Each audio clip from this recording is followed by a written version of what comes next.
Salams and welcome. Thank you for joining me. Episode number 519, 519 of the Afrikaans reading of the Holy Quran.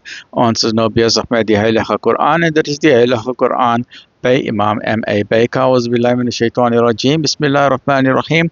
In the name of Allah, most gracious, most merciful, and the naam van Allah, die barmhartige, die genadige. We are busy with episode 519. Hoofstuk nummer 59, die verbanning, the gathering, Surah 59, Surah Al-Hashr.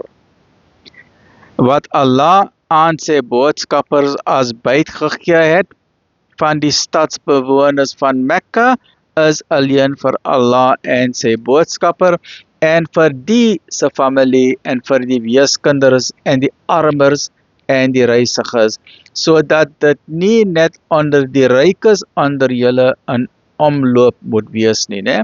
And as what we mentioned, the solution to society's problems between capitalism and socialism, Islam gives the solution of philanthropic capitalism, né? En wat die boodskapper julle ook al mag gee, neem dit aan, en wat hy ook al verbied, bly weg daarvan. En wees bewus van Allah, waarlik Allah is streng in die straf. Dit is vir die arm vlugtelinge wat van hulle huise en hul eiendom verdryf word, terwyl hulle die genade van Allah en sy welbehae soek en Allah en sy boodskapper help.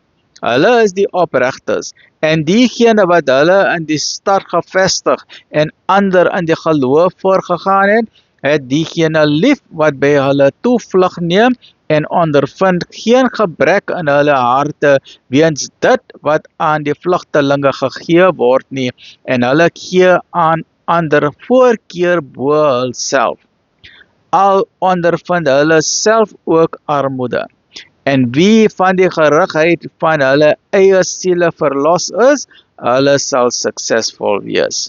En diegene wat na hulle kom, sê, ons Heer, vergewe ons en ons broers wat ons vooraf gegaan het in die geloof en laat daar geen wrok in ons harte teen die gelowiges oorbly nie.